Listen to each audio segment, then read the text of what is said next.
La humanidad jamás se ha podido aferrar a que solo hay una manera de ver la vida, pero sí nos hemos aferrado a comprender insaciablemente por qué es así.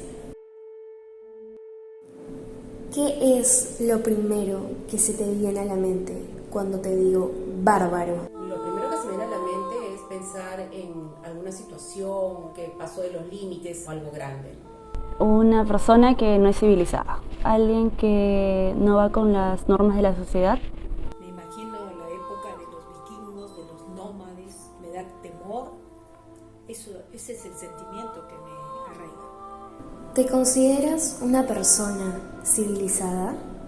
Sí, me considero una persona civilizada porque considero que una persona civilizada es alguien al que puedes llegar, con el que puedes dialogar, alguien que sabe respetar opiniones, creencias de otros, que está en la capacidad de seguir normas, de entender, de tolerar, de ser empático. Sí, porque vivo en ciudad, porque acato las leyes, porque soy respetuosa con el resto. Vivir en este siglo con la civilización, los adelantos, los métodos que ahora hay para nuestra calidad de vida, sí. ¿Dónde empezó esta línea que separa al yo del otro, al bárbaro del civilizado?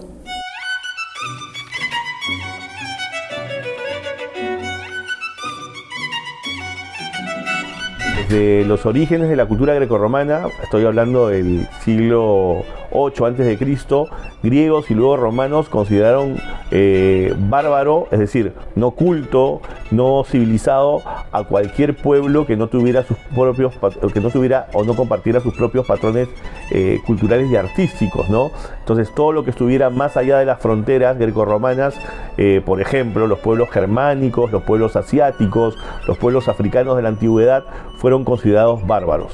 Y esa visión etnocentrista la van a continuar todos aquellos pueblos que surjan a partir del Imperio Romano. España, Portugal, Francia, Inglaterra, Italia, todo lo que es el occidente europeo va a tomar esta forma de categoría de que solamente la cultura y lo artístico provienen de la raíz de la antigüedad clásica, y van a considerar a todo lo demás, ya sea circundante a Europa o, por ejemplo, lo que conquisten en América a partir de la llegada de Colón, como barbárico. Bueno, durante el siglo XVIII, también llamado siglo de las luces, hubo, digamos, un nuevo surgimiento del antropocentrismo, en el sentido de que el ser humano volvió a pasar como el centro de atención de las investigaciones y reflexiones.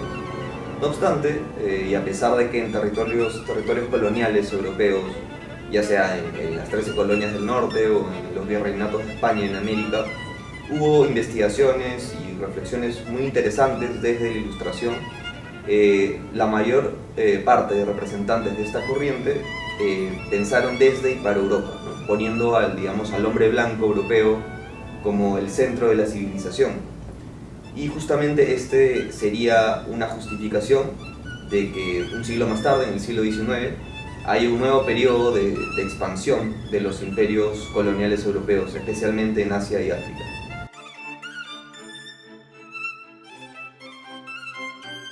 Ese es algo que justamente Europa, sobre todo la Europa del siglo XIX, en la época del imperialismo, intentó tener como una verdad, pero eso es una falsedad.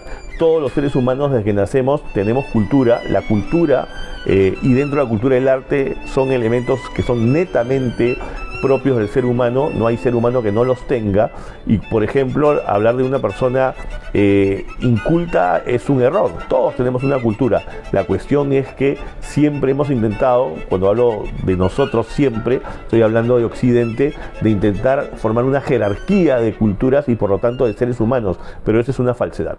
Desde la ciencia, ¿no?, como avances científicos o como investigaciones, se cuestionó mucho la idea de que solo la civilización occidental o las sociedades occidentales o europeas eran las más desarrolladas, ¿no?, sino que también había muchas otras culturas y sociedades alrededor del mundo que podían ser muy complejas a sí mismas. Como la nuestra, ¿no? Como el Perú, ¿no? Porque bajo esta perspectiva podríamos incluso menospreciar a nuestra cultura y toda nuestra historia, ¿no?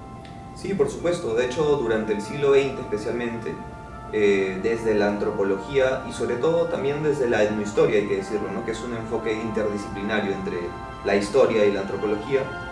Se realizó muchos avances y muchas investigaciones para entender y comprender las sociedades andinas, que eran muy complejas, ¿no? Hubo aquí estados desarrollados, hubo imperios, incluso el mismo Tahuantinsuyo, y pues eso es un cuestionamiento muy importante a esta idea de como civilización única, occidental, blanca, europea. Qué interesante reconocer y visibilizar esta creencia, este constructo social que popularmente se afirma de que uno puede o no tener cultura. Entonces, teniendo en cuenta y aceptando esta problemática latente hasta el día de hoy en pleno siglo XXI, desde su perspectiva como profesional, ¿cómo usted podría solucionar este problema que separa al yo del otro, que separa al bárbaro del civilizado? Yo creo que, a ver, los profesionales lo podemos hacer con la cátedra, ¿no?